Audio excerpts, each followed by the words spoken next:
નમસ્કાર, good morning friends. હું professor કેડી Rathwa, અર્થશાસ્ત્ર વિભાગ, arts and commerce college Kheralu.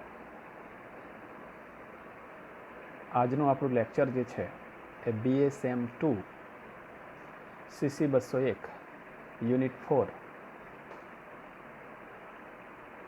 Factor pricing એટલે કે સાધન કિંમત, એના ઉપર આજનું આપણું લેક્ચર છે. અહીં સમયને ધ્યાનમાં રાખી અને આપણે કેટલાક મહત્ત્વના જે પોઈન્ટ્સ જે છે એ પોઈન્ટ્સની આપણે વાત કરીશું. તો પહેલાં આપણે ચર્ચા કરીશું કે સાધન કિંમતો, જેને ઇંગ્લિશમાં ફેક્ટર પ્રાઇઝિંગ કહે છે. સાધન કિંમતો કયા કયા સાધનોની ચર્ચા આપણે કરવાની છે.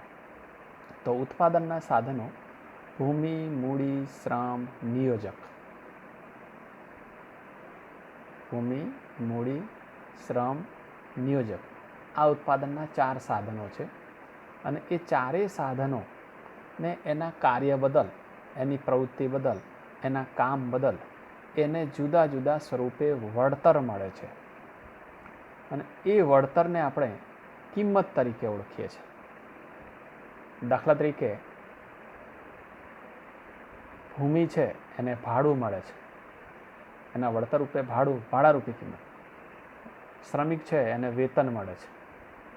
નિયોજક છે એને નફો કે ખોટ મળે છે. મૂડી છે તો એને વ્યાજ મળે છે. તો દરેક સાધનને એના કાર્ય બદલ એને વળતર પ્રાપ્ત થાય છે. અને એ વળતરને આપણે સિમ્પલી લેંગ્વેજમાં આપણે એને કહેવાનું છે કિંમત. એટલે કયા સાધનોની કિંમત? તો ભૂમિ, મૂડી, શ્રમ, નિયોજક આ સાધનોની કિંમત કેવી રીતે નક્કી થાય છે, એના કયા કયા ખ્યાલો છે એ તમારે SYની અંદર આવશે. પરંતુ અત્યારે આપણે એના કન્સેપ્ટ એટલે એના ખ્યાલોની આપણે વાત કરવાની છે. તો અહીંયા આપણે ફર્સ્ટ પોઈન્ટની જે વાત કરીશું એમાં ભાડું એટલે શું, ભાડું કોને મળે, ભાડા અંગેનો ખ્યાલ કયા અર્થશાસ્ત્રીઓએ આપ્યો. બરાબર. તો ભાડું જે છે એ અહીંયા તમને દેખાતું હશે, અહીંયા આ જે ખ્યાલ જે છે. બરાબર. હા, તો અહીંયા તમે જુઓ તો ભાડું એ અંગેનો ખ્યાલ જે છે એ આપણે જે જોવાનું છે, સમજવાનું છે. એમાં પ્રોફેસર ડેવિડ રિકાર્ડો એને એવું કહ્યું છે કે ભૂમિને ભાડું મળે છે. ભૂમિ એટલે કુદરતી અવસ્થામાં રહેતા તમામ ચીજવસ્તુઓનો સમાવેશ ભૂમિમાં કરવામાં આવે છે. ભૂમિ એટલે જમીન એવો આપણે સીમિત અર્થ કરવાનો નથી અર્થશાસ્ત્રમાં. ભૂમિ એટલે કુદરતી અવસ્થામાં રહેલી તમામ પ્રકારની ચીજવસ્તુ. તો ભૂમિને ભાડું કેમ મળે છે? તો કે ભૂમિમાં રહેલ એટલે કે જમીનમાં રહેલ મૂળભૂત અને અવિનાશી તત્વના કારણે તેના મૂળ માલિક અથવા તો સાધન ધારકને જે વળતર પ્રાપ્ત થાય છે એ વળતરને ભાડા તરીકે ઓળખવામાં આવે છે, ભાડું તરીકે ઓળખવામાં આવે. આ વાત કરી છે પ્રોફેસર ડેવિડ રિકાર્ડોએ. ડેવિડ રિકાર્ડોનો જે ભાડા અંગેનો જે ખ્યાલ જે છે, સિદ્ધાંત જે છે એ કુદરતી અવસ્થામાં રહેલ એટલે કે ભૂમિમાં કુદરતી અવસ્થામાં રહેલ મૂળભૂત અને અવિનાશી તત્વના કારણે તેને ભાડું પ્રાપ્ત થાય છે. એના ઉપયોગ બદલ એના સાધન ધારકને ભાડું મળે છે. આ પ્રકારની વાત પ્રોફેસર ડેવિડ રિકાર્ડોએ કરી છે. બીજો જે ખ્યાલ આપ્યો છે એ શ્રીમતી જોન રોબિન્સન. એને સાધનોની અછતના કારણે ભાડું ઉદ્ભવે છે. સાધનોની અછતના કારણે ભાડું ઉદ્ભવે છે. અને તે ભાડું જે છે એ દરેક સાધનને મળે છે એવું પ્રોફેસર રોબિન્સનનું કહેવું છે. જ્યારે પ્રોફેસર રિકાર્ડો એવું કહે છે કે ભૂમિને જ ફક્ત ભાડું મળે, બાકીના સાધનોને ભાડું મળતું નથી. તો ભાડા અંગેના જે ખ્યાલ જે છે, જુદા જુદા ખ્યાલો, કરારી ભાડું, આર્થિક ભાડું, સામર્થ્ય ભાડું, આભાસી ભાડું, તો એ ભાડાની આપણે સીધી ચર્ચા ટૂંકમાં આપણે કરતા રહીએ. ફરી ભાડાની વ્યાખ્યા જોઈ લઈએ. તો ભાડું એટલે જમીનમાં રહેલ મૂળભૂત અને અવિનાશી તત્વના કારણે ભાડું ઉદ્ભવે છે. અથવા ભાડારૂપી આવક મળે છે, જેને આપણે ભાડા તરીકે ઓળખવામાં આવે છે. તો પહેલા મુદ્દાની આપણે વાત કરીએ, તફાવતી ભાડું. બરાબર. તો અહીંયા આપણે પહેલાં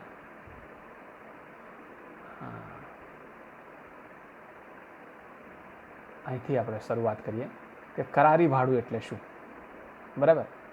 કરારી ભાડું એટલે પૂર્વ નિર્ધારિત કરાર અનુસાર, એટલે કે પૂર્વ નિર્ધારિત કરાર કેવો, તો કોલ એગ્રીમેન્ટ અને રાઇટ એટલે કે લેખિત એગ્રીમેન્ટ, એટલે મુખના કરાર અથવા તો લેખિત કરાર અનુસાર ચીજવસ્તુના વપરાશ બદલ તેના માલિકને ચૂકવવામાં આવતી રકમ, જેને ભાડા તરીકે ઓળખવામાં આવે છે. ફરી રિપીટ કરું છું કે કરારી ભાડું એટલે શું. કરારી ભાડું એટલે પૂર્વ નિર્ધારિત call agreement and write agreement, એટલે મોડાના કરાર અથવા તો લેખિત કરાર અનુસાર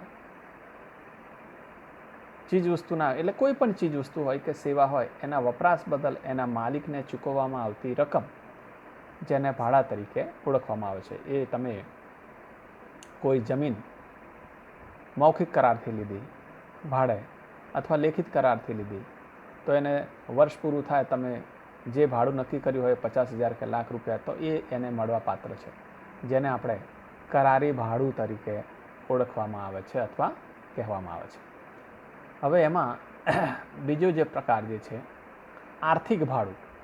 બરાબર. આર્થિક ભાડું એટલે કેવું, તો આર્થિક ભાડું જેને આપણે જે રોબિન્સને જે વ્યાખ્યા આપી એ જ કે કુદરતી અવસ્થામાં રહેલી મૂળભૂત અને અવિનાશી તત્વના કારણે તેના સાધન ધારક અથવા સાધન માલિક, જમીનના માલિકને જે વળતર પ્રાપ્ત થાય છે, એ ભાડાને આપણે આર્થિક ભાડું અથવા ઇકોનોમિક રેન્ટ તરીકે પણ ઓળખવામાં આવે છે અથવા કહેવામાં આવે છે. બરાબર. બીજું જે છે એમાં પેટા પ્રકાર છે આર્થિક ભાડુંમાં, એ છે તફાવતી ભાડું. હવે તફાવતી ભાડું એટલે તમે એક એક્ઝામ્પલ તમને આપું કે કાળી ફળદ્રુપ જમીન, બીજી રેતાળ જમીન, તો બંનેની જે આવક છે એ જુદી જુદી રહેવાની.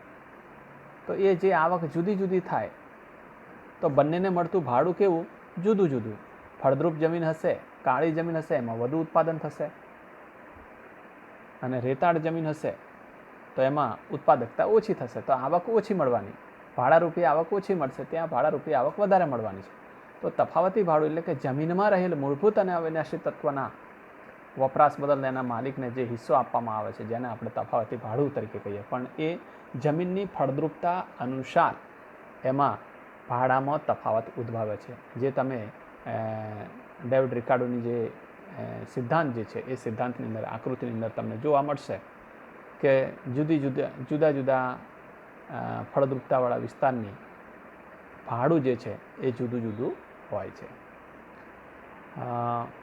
બીજો જે છે એ અછત ભાડું, એટલે કે સાધનોને, ઉત્પાદનના સાધનોને તેની બદલા કમાણી કરતાં જે વધારાની આવક મળે એને અછત ભાડા તરીકે ઓળખવામાં આવે છે અથવા કહેવામાં આવે છે. ત્યાર પછી સામર્થ્ય ભાડું. સામર્થ્ય ભાડું એટલે કુદરતી પરિબળોના લીધે વ્યક્તિ કે વ્યક્તિઓમાં સામર્થ્યનું પ્રમાણ ઊંચું હોય, એટલે કે બદલા કમાણી કરતાં અનેક ગણી વધુ આવક અથવા રકમ પ્રાપ્ત થાય, એને સામર્થ્ય ભાડું તરીકે ઓળખવામાં આવે છે અથવા કહેવામાં આવે છે. બરાબર. ત્યાર પછી આભાસી ભાડું અથવા તો ભાડારૂપી આવક અથવા ક્વાસી રેન્ટ. બરાબર. આભાસી ભાડું અથવા ભાડારૂપી આવક. હવે આ ભાડારૂપી આવક એટલે શું, તો કે ભૂમિ સિવાયના ઉત્પાદનના જે સાધનો જે છે, એટલે જે રિકાર્ડોની વ્યાખ્યા છે એનાથી આગળ આપણે વધીએ, જ્હોન રોબિન્સનની વ્યાખ્યા પ્રમાણે જઈએ તો ભૂમિ સિવાયના ઉત્પાદનના સાધનોને ટૂંકા ગાળામાં તેમની સાપેક્ષ અછતના કારણે, સમયના ટૂંકા ગાળામાં એની સાપેક્ષ અછતના લીધે બદલા કમાણી કરતાં જે વધારે આવક પ્રાપ્ત થાય, વધુ રકમ મળે, જેને આપણે ભાડા જેવી આવક અથવા આભાસી ભાડું, ક્વાસી રેન્ટ તરીકે ઓળખવામાં આવે છે અથવા કહેવામાં આવે છે. બરાબર. તો આ જે કન્સેપ્ટ જે છે ટૂંકા ભાડા અંગેનો જે ખ્યાલ જે છે એ પ્રોફેસર ડેવિડ રિકાર્ડો અને પ્રોફેસર જ્હોન રોબિન્સન ના જે ખ્યાલ જે છે એ ખ્યાલની આપણે ટૂંકમાં વાત કરી. હવે એના સિવાયના બાકીના જે સાધનો, એટલે અત્યાર સુધી આપણે જે ચર્ચા કરી એ ભૂમિની વાત કરી. ભૂમિને મળે છે ભાડું, બરાબર. ભાડું કોને મળે છે? તો ભૂમિને મળે છે. તો ભાડા અંગેનો ખ્યાલ, સિદ્ધાંતો કોને કોને આપ્યા? તો પ્રોફેસર ડેવિડ રિકાર્ડો, જેને ભાડું ઉદ્ભવવા માટે કુદરતી જે મૂળભૂત અવિનાશી તત્વ છે એને જવાબદાર કહ્યું છે. જ્યારે શ્રીમતી જ્હોન રોબિન્સન એને કહ્યું કે ભાડું જે છે એ અછતના કારણે ઉદ્ભવે છે. ત્યાર પછી હવે બીજો મુદ્દો, બીજું સાધનની વાત કરીએ, વેતન. તો વેતન કોને મળે? તો વેતન જે છે એ શ્રમિકને મળે. તો શ્રમિક કોણ? બરાબર. તો શ્રમિક એટલે શારીરિક અને માનસિક, શારીરિક યા માનસિક રીતે જે શ્રમ કરે છે, જે કાર્ય કરે છે, એના બદલામાં જે વળતર મેળવે છે એ વળતરને વેતન તરીકે ઓળખવામાં આવે છે. બરાબર સમજી લેજો. વેતન એટલે શું?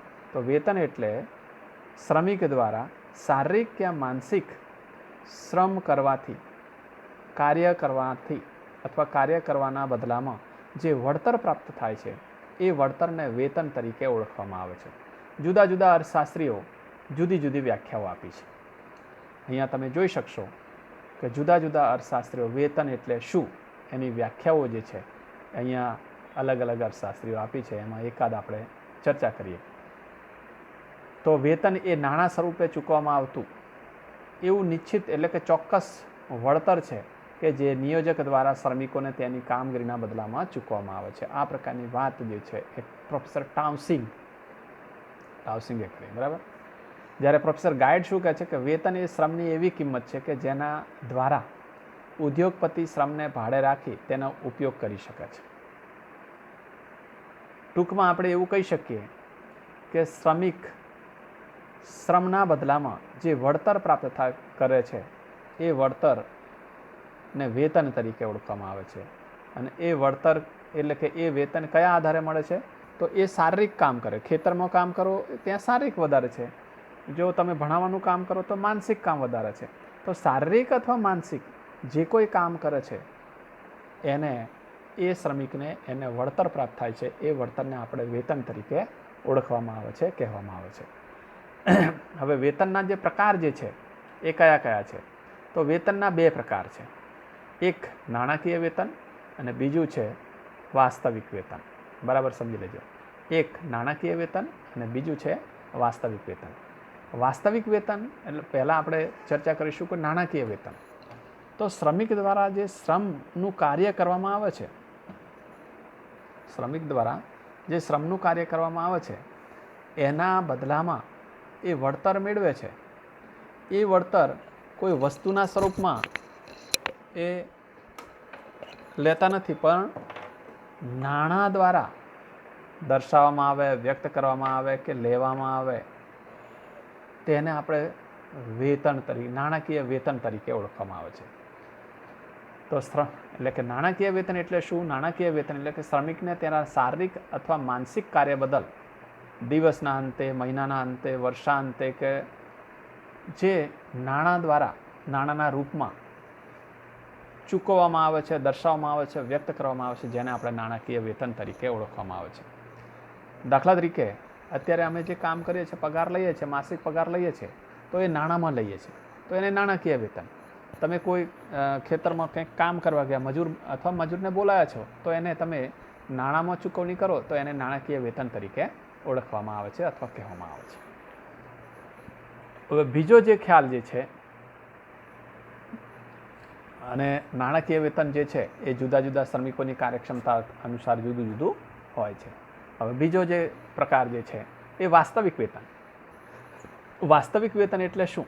વાસ્તવિક વેતન એટલે કે શ્રમિક દ્વારા જે કામ કરવામાં આવે છે એ કામ કરતી વખતે એને થાક છે, આરામ છે, કંટાળો જે કંઈ આ લાગે છે એ ખર્ચને વાસ્તવિક વેતન તરીકે ઓળખવામાં આવે છે. બરાબર સમજો. કોઈ પણ વસ્તુ કે કોઈ પણ સેવાનું જ્યારે ઉત્પાદન કરવામાં આવે છે અને તે વખતે શ્રમિકને તેને માનસિક જે ખર્ચ ઊભું થાય છે માનસિક એટલે થાક, કંટાળો, આરામ, બરાબર, એને આપણે વાસ્તવિક વેતન તરીકે, દાખલા તરીકે એને પુષ્કળ આરામ આપવામાં આવે કે પછી એને રિસેસ આપવામાં આવે તો એને કામ કરવાનો આનંદ આવશે, તો વાસ્તવિક વેતન ઊંચું છે એવું કહી શકાય. પણ આખો દિવસ સતત 8 કલાક સુધી તમે કામ કરાવો, એને તમે ચા, પાણી, નાસ્તા માટે પણ ન છોડો, ત્યારે એની માનસિક સ્થિતિ બદલાઈ જાય, માનસિક ખર્ચ વધુ થાય છે. ત્યારે એ ખર્ચ વધુ થાય, ઉત્પાદન વધુ થશે, પણ વાસ્તવિક ખર્ચ વધુ હોવાને કારણે એટલે કે ગ્રાહકનું શોષણ, શ્રમિકનું શોષણ થાય છે. અને એવું શોષણ કરીને રાષ્ટ્રીય આવકમાં વધારો કર્યો તો એનાથી દેશને ફાયદો થયો છે એવું કહી શકાય નહીં. તો વાસ્તવિક વેતન જે છે એ કાલ્પનિક અથવા તો માનસિક ખ્યાલ છે.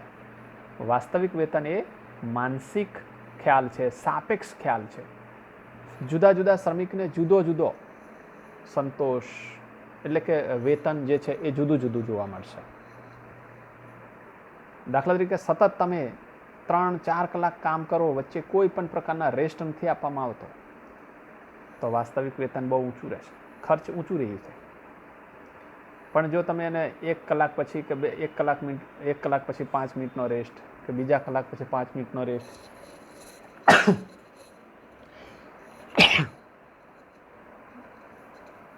રેસ્ટ આપવામાં આવે તો એ જે ખર્ચ થાય એને વાસ્તવિક વેતન તરીકે ઓળખવામાં આવે છે. પણ આ વાસ્તવિક વેતન જે છે એ નાણાંમાં વ્યક્ત કરવામાં આવતું નથી કે દર્શાવવામાં આવતું નથી. તો અહીંયા વેતન કોને મળે? તો શારીરિક અને માનસિક જે કાર્ય કરે છે તેને વેતન પ્રાપ્ત થાય છે. બરાબર. તો અહીંયા તમે વેતન જે છે એ 2 પ્રકારના, એક નાણાકીય વેતન અને બીજું છે વાસ્તવિક વેતન. હવે ત્રીજું સાધન જે છે એ છે નિયોજક. તો નિયોજકને એના કામ બદલ, એના કાર્ય બદલ, એના સાહસ બદલ, એના જોખમ બદલ શું પ્રાપ્ત થાય છે? તો કે નફો અથવા ખોટ. બરાબર. હવે નફો એટલે શું? તો નફો એટલે નિયોજક દ્વારા ભૂમિ, મૂડી, શ્રમ આ બધા સાધનોને એકત્રિત કરી ચીજવસ્તુ કે સેવાનું ઉત્પાદન કર્યા પછી વેચાણ કરે અને જે એને વળતર પ્રાપ્ત થાય, ખર્ચ બાદ કરતાં જે વળતર મળે એ વળતરને નફા તરીકે ઓળખવામાં આવે છે અથવા કહેવામાં આવે છે. તો નિયોજક જે છે એને હંમેશા નફો જ મળશે એવું નથી, એને ખોટ પણ મળી શકે છે.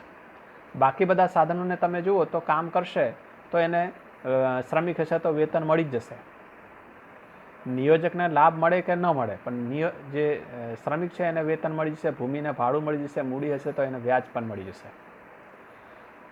નિયોજક એવો છે કે એને એના સાહસ બદલ, એના જોખમ બદલ એને નફો પ્રાપ્ત થાય છે અથવા ખોટ પ્રાપ્ત થાય છે. તો નફો એટલે શું?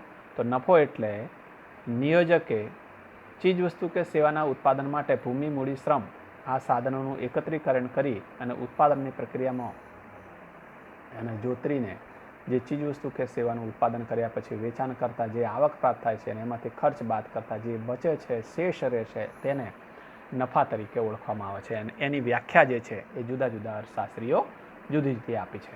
તો એની વ્યાખ્યા ટૂંકમાં આપણે જોઈએ તો પ્રોફેસર હોલી નિયોજકને ધંધામાં રહેલા જોખમ ઉઠાવવા બદલ જે વળતર પ્રાપ્ત થાય એને નફા તરીકે ઓળખવામાં આવે. પ્રોફેસર નાઇટ શું કહે છે? નફો એ અનિશ્ચિતતાઓ ઉઠાવવાનો બદલો છે.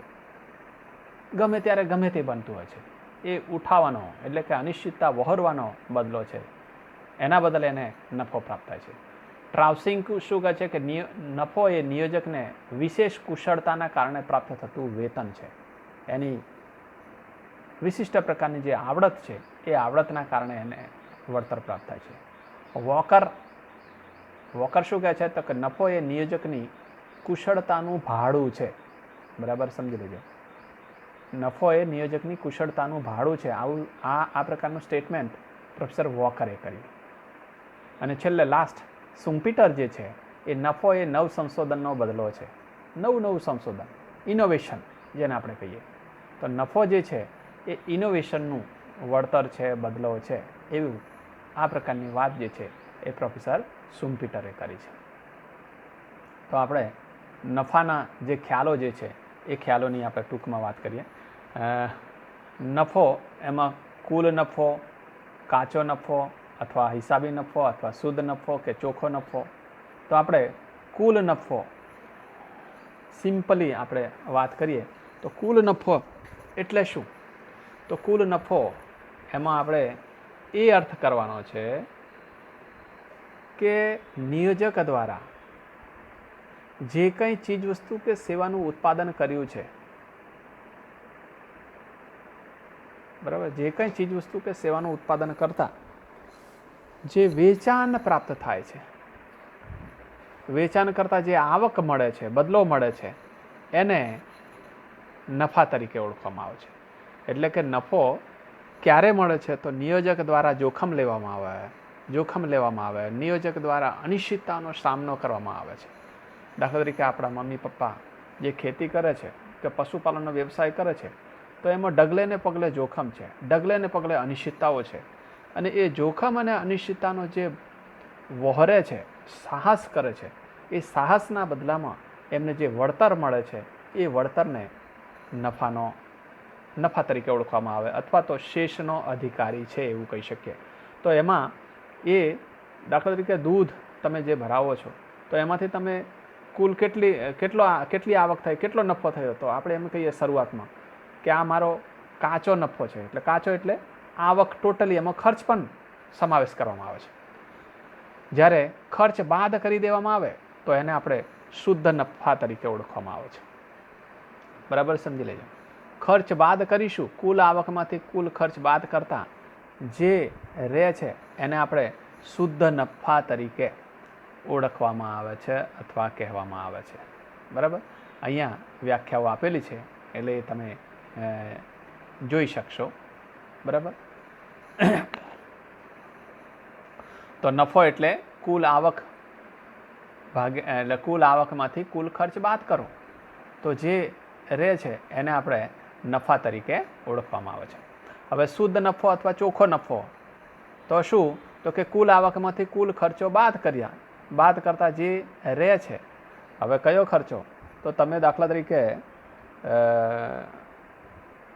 પશુપાલનના વ્યવસાયની વાત કરીએ તો પશુપાલનનો જે વ્યવસાય છે એમાં તમે ચારો, એક માણસ મજૂર રાખ્યો, ઘાસચારો લાયા, પાણી લાયા, તો આ બધાનો જે ખર્ચ જે છે એ ખર્ચ કુલ દૂધની આવકમાંથી બાદ કરતાં પછી જે વધારાનું રહે એને આપણે શુદ્ધ નફા તરીકે, નેટ પ્રોફિટ તરીકે એને ઓળખવામાં આવે છે અથવા કહેવામાં આવે છે.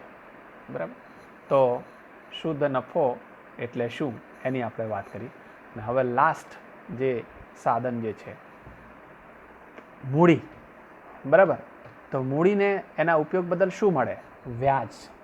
બરાબર, તો વ્યાજ અંગેનો જે સિદ્ધાંત જે છે એ જુદા જુદા શાસ્ત્રીઓ સમજાવ્યો છે. તો વ્યાજ એટલે શું? તો મૂડીના ઉપયોગ બદલ એના મૂડીના માલિકને જે વળતર પ્રાપ્ત થાય છે એ વળતરને આપણે વ્યાજ તરીકે ઓળખવામાં આવે છે અથવા કહેવામાં આવે છે.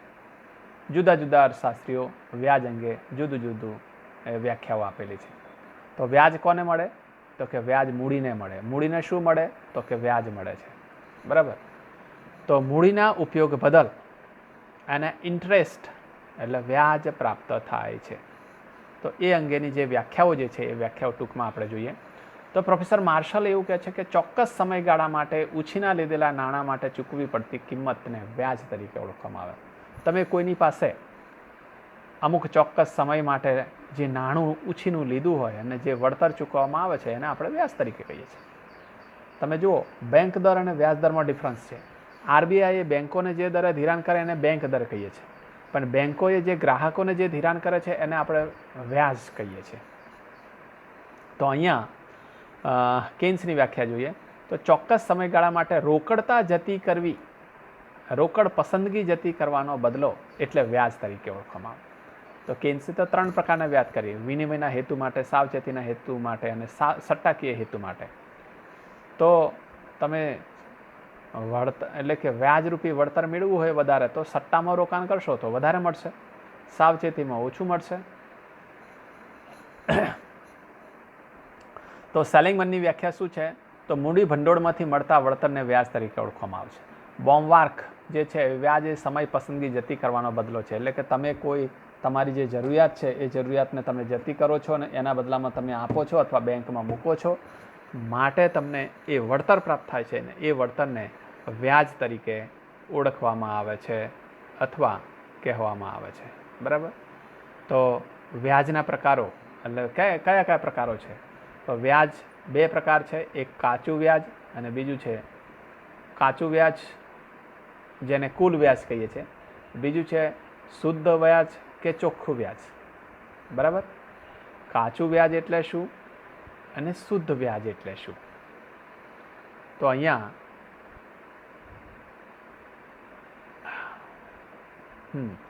આપણે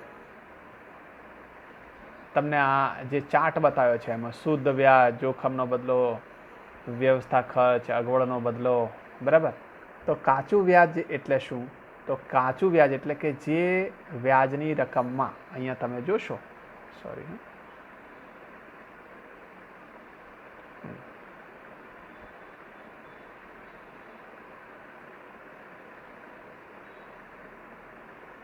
હા, તો જે વ્યાજની રકમમાં શુદ્ધ વ્યાજ ઉપરાંત જોખમનું વળતર, વ્યવસ્થા ખર્ચ, અગવડનું વળતર જેવી બાબતો સમાવેલી હોય છે, જેને આપણે કાચું વ્યાજ તરીકે ઓળખવામાં આવે છે, કહેવામાં આવે. ફરી રિપીટ કરું. જે વ્યાજની રકમમાં શુદ્ધ વ્યાજ ઉપરાંત જોખમનું વળતર, વ્યવસ્થા ખર્ચ, અગવડતાનું ખર્ચ, આ બધી બાબતોનો જે સમાવેશ કરવામાં આવે છે એને આપણે કાચું વ્યાજ તરીકે ઓળખવામાં આવે છે અથવા કહેવામાં આવે છે. અને શુદ્ધ વ્યાજ એટલે શું? તો શુદ્ધ વ્યાજ એટલે જે વળતર કે ખર્ચ એ બધું બાદ કરવામાં આવે ને જે છેલ્લે બચે છે એને આપણે શુદ્ધ વ્યાજ તરીકે ઓળખવામાં આવે છે. દાખલા તરીકે મૂડીને ઉત્પાદકીય સેવા બદલ ચૂકવવામાં આવતી કિંમતને ચોખ્ખું વ્યાજ તરીકે ઓળખવામાં આવે. કાચા વ્યાજમાંથી જોખમનું વળતર, અગવડતાનું વળતર, વહીવટી વળતર કે વહીવટી ખર્ચ આ બધું બાદ કરતાં જે બચે છે, જે રહે છે એને શુદ્ધ વ્યાજ તરીકે ઓળખવામાં આવે છે અથવા કહેવામાં આવે છે. બરાબર. અને લાસ્ટ પોઈન્ટ જે છે એ આર્થિક કલ્યાણ એટલે શું, જેને ઇકોનોમિક વેલફેર, આ નવો એક પોઈન્ટ છે. તો આર્થિક કલ્યાણ એટલે કોઈ પણ વસ્તુ કે સેવાના વપરાશથી એના સંતોષમાં વધારો થાય અથવા એના જીવન ધોરણમાં જે સુધારો થાય એને આર્થિક કલ્યાણ તરીકે ઓળખવામાં આવે છે. આર્થિક કલ્યાણ એટલે કોઈ પણ ચીજ વસ્તુ કે સેવાનો જ્યારે ઉપયોગ કરવામાં આવે છે અને એમાંથી એને જે આનંદ, યુટિલિટી જે પ્રાપ્ત થાય છે એને આપણે કલ્યાણ તરીકે ઓળખવામાં આવે છે. અને